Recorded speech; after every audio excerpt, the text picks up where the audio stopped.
The Banshee's Cry, St. John's, Newfoundland, 1893. Fog rolled over the jagged cliffs of St. John's, swallowing the city in a cold, damp embrace.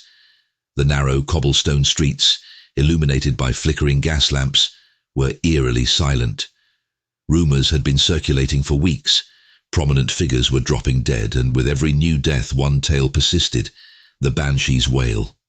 In a small office overlooking the harbour, Patrick O'Rourke, a hardened reporter for the Evening Telegram, leaned over his desk.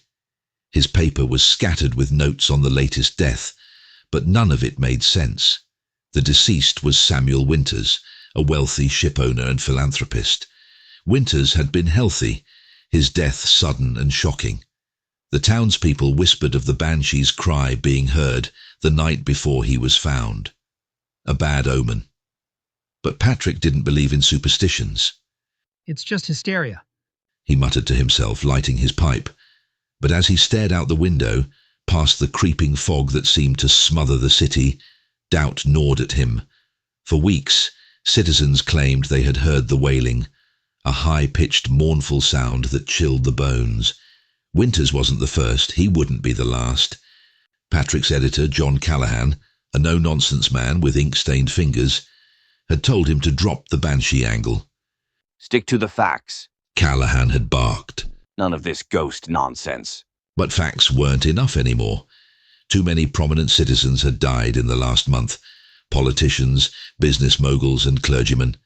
And always, on the eve of their deaths, someone reported the Banshee's scream. Patrick had to know the truth. Was it a coincidence? A string of murders disguised as supernatural? Or was there something darker lurking beneath the city's prim and proper surface? As Patrick prepared to leave his office, a chill slid down his spine, and he heard it, a faint wailing echoing down the alley. His heart skipped. His first instinct was to brush it off, but curiosity gripped him like a vice.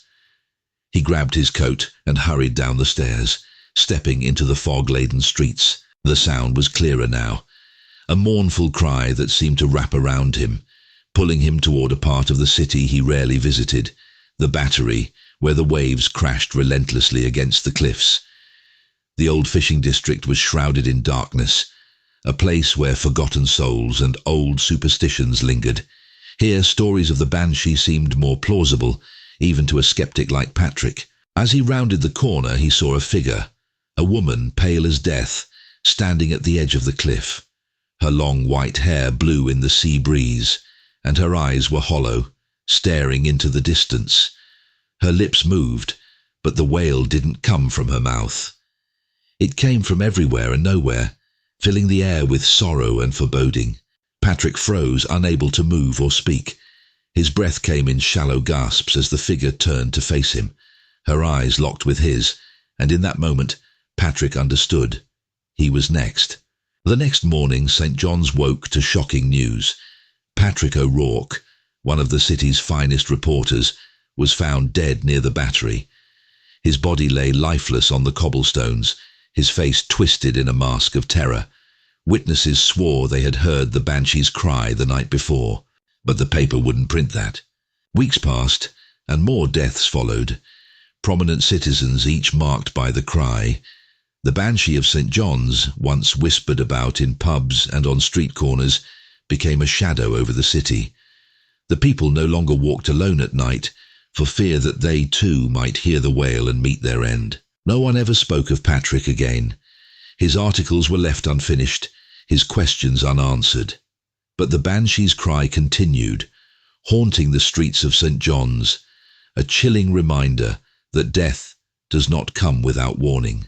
And in the silence of the night, if you listen closely, you might still hear it, a mournful, bone-chilling wail that echoes across the harbour, calling for its next victim.